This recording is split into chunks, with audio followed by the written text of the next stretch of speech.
Alors, comme vous le disiez tout à l'heure, Guillaume, on vous a prévu une petite slide pour bien interroger comment accompagner le jeune à la réintégration scolaire après la mise en œuvre d'un parcours aménagé. Pareil, on a indiqué différents points qui nous semblaient importants et pour lesquels on va s'arrêter sur chacun d'entre eux. L'obstacle à une réintégration réussie. Le fait que le jeune décide de revenir au sein de son établissement, ça peut être vécu par ce jeune, ce parcours, comme un échec. Ça peut être compliqué aussi pour lui de revenir au sein de l'établissement du fait que si le retour n'a pas été bien travaillé, ça peut engendrer des difficultés pour le jeune qui peuvent prendre différentes...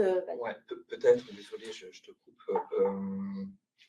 L'image, en fait, l'image que le jeune a au sein de l'établissement, je pense que s'il manifeste le souhait de revenir dans l'établissement, c'est qu'il aimerait aussi que l'image peut-être qu'il a au sein de l'établissement auprès de ses professeurs, peut-être au sein de la classe, je ne sais pas, change. Et c'est pas si simple, en fait.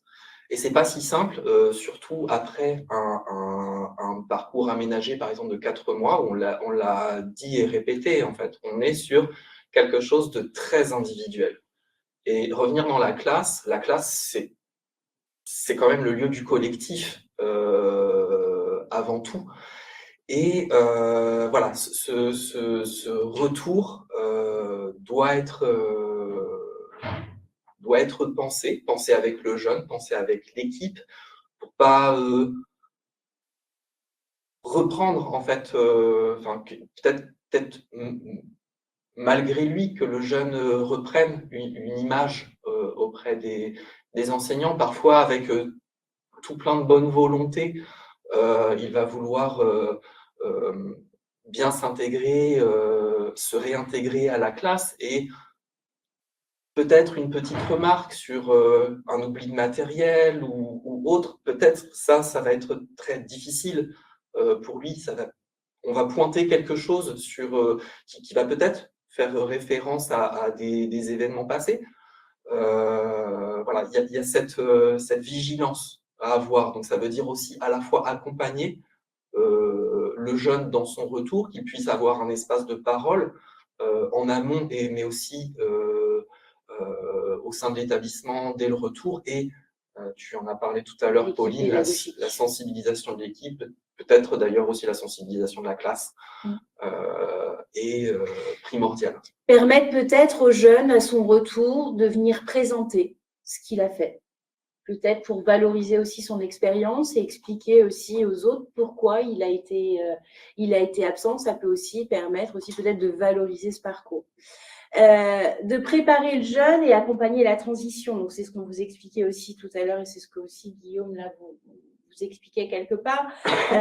Ça va être vraiment peut-être d'identifier les peurs et les blocages de ce parcours, durant le parcours qui a été aménagé pour lui, et peut-être aussi avant de trouver peut-être un espace pour dialoguer avec le jeune et de l'aider à se préparer à son retour, vraiment qu'il y ait vraiment ces échanges de manière à ce que le jeune puisse se sentir vraiment écouté, avoir été entendu, et qu'on travaille vraiment ensemble. On peut peut-être aussi imaginer une réintégration progressive pour ce jeune.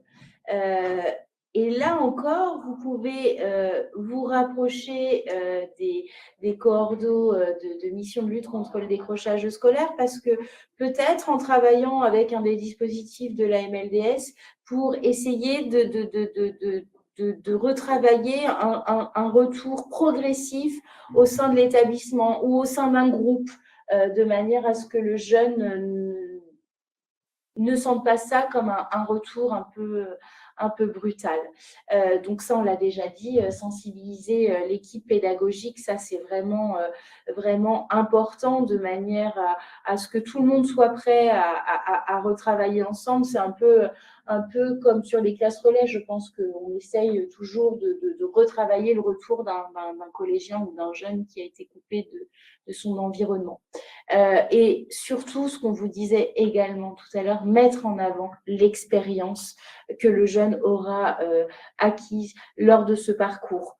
Ainsi que tout l'investissement qu'il aura mis en œuvre lors de ce parcours. Si le jeune avait des gros problèmes d'assiduité ou de fréquence ou voilà, au sein de l'établissement, si là le jeune a été capable d'être assidu, de vraiment faire un effort sur rien que là-dessus, enfin, il faut vraiment le mettre en avant, le moindre effort qui aura été mis en œuvre ou installé par le jeune, il faut vraiment le valoriser de manière à lui donner aussi confiance, à lui dire regarde, voilà, tu étais capable de. Et bien souvent, ils n'ont pas l'impression d'être capables de, malheureusement. Là, on vous a mis les ressources que la DRAIO a sur son site, qu'on trouve aussi très, très, très, très bien. Pour terminer ce diaporama, voilà, vous avez tout un tas de documents. Ce qui nous a paru intéressant, c'est aussi, alors je ne suis pas sûre que ce soit l'Académie de Créteil, mais plutôt l'Académie de Versailles, hein, Guillaume. Alors c'est tout en bas, je suis désolée. Alors là, vous avez le contrat, je vous l'ai mis également dans le diaporama, mais il me semble, là, vous avez également comment rentrer. Enfin voilà, c'est tout sous les tutoriels, c'est plutôt pas mal. Et ça, c'était aussi plutôt pas mal. Voilà, le fait qu'il y ait des témoignages d'élèves, les témoignages de chefs d'établissement, témoignages, voilà, de toutes les personnes, des partenaires qui ont pu travailler autour du PAFI TDO, ça nous semblait important et perspicace. Voilà. Pour un PAFI en collège, la procédure est-elle la même ? Alors, oui et non.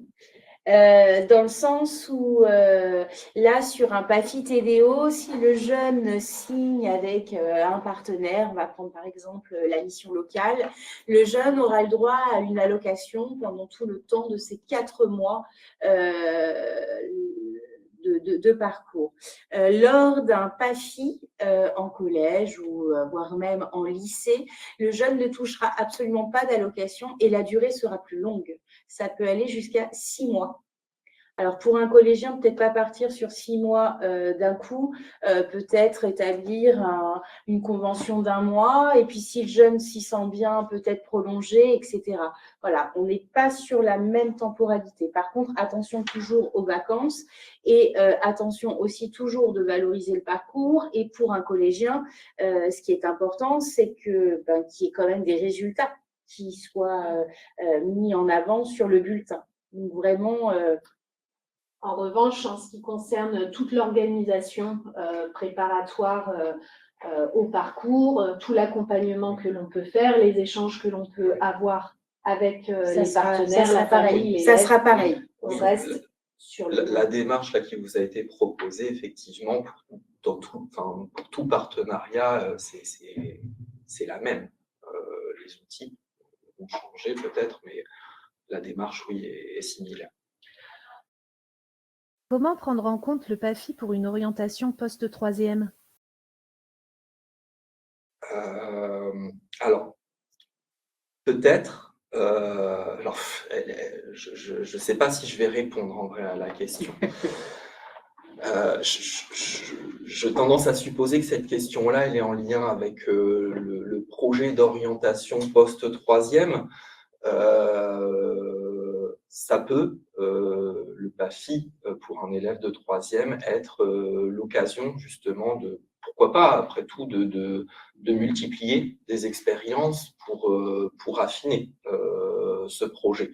Après, effectivement, dans le cadre de l'affectation, les résultats sont pris en compte. On parlait tout à l'heure de la valorisation de l'expérience lors d'un partenariat. C'est une question qu'il va falloir se poser. Comment, en fait, valoriser cette expérience au niveau des résultats? Est-ce que ça va être des... c'est parce que souvent, les PAFI, enfin, j'ai tendance à penser que les PAFI, pour un élève de 3e, ce sera surtout en lien avec des entreprises. Hein. Est-ce qu'on va demander aux jeunes de faire des rapports de stage qui feront l'objet de notation? Encore une fois, on parlait du lien avec les matières. Est-ce que si je fais un stage avec un électricien, est-ce que j'ai développé des connaissances, en tout cas, autour, je sais pas, en lien avec la physique ou autre? Enfin, il y a des questions peut-être à se poser. Moi, j'ai envie de dire que oui, quand même, parce qu'avec ce PAFI, on peut aussi monter des stages en immersion au sein des établissements. Donc, on peut aussi compléter le stage en entreprise pour vraiment aboutir le projet du jeune, l'envoyer en stage dans le lycée professionnel sur lequel, par exemple, là tu parlais du métier, des métiers d'électricité, envoyer en stage un jeune pour assister à l'enseignement au sein de l'établissement dans un lycée professionnel. Donc, quelque part, ça permet aussi de concrétiser le projet d'orientation pour le jeune. Donc, ça peut être aussi un élément qui permet de valoriser vraiment, d'aboutir le projet pour le jeune. En lycée professionnel, quelle incidence pourrait avoir la mise en place d'un PAFI TDO avec les PFMP et leur gratification? Tout à l'heure, on parlait de la temporalité pour la mise en œuvre de ce parcours. Je pense que les PFMP sont aussi à prendre en compte, puisque si le jeune décide de revenir au sein de l'établissement, il ne faut pas qu'il perde non plus ce bénéfice de ces PFMP, de pouvoir faire ces PFMP. Si jamais, on peut très bien dire, pendant un laps de temps, le jeune va faire ses PFMP, il reviendra, il pourra percevoir la gratification de ses PFMP, puisqu'il reste sous statut scolaire. Il ne perd pas son identité d'élève. Et tout à l'heure, il y avait une question si le retour devait ou pouvait être conditionné par un redoublement. C'est vrai que la question des PFMP se pose en fait dans ce cadre-là. Et c'est des choses qui sont à discuter en fait avec l'élève dès le début. En fait, effectivement, si à tel moment on met en place le PAFI TDO, il faut poser aussi le fait que peut-être qu'il n'en est pas là, mais peut-être que ça sera son choix que de revenir. Et si la classe, pendant ce laps de temps, est effectivement en stage, peut-être que ça aura une incidence. Mais en tout cas, voilà, il faut vraiment poser toutes les choses.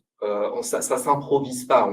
On l'avait dit tout à l'heure dans les petites études de cas, il n'y a pas de précipitation. Il faut penser, il faut poser les choses collectivement au sein de l'établissement, avec la famille, avec le jeune.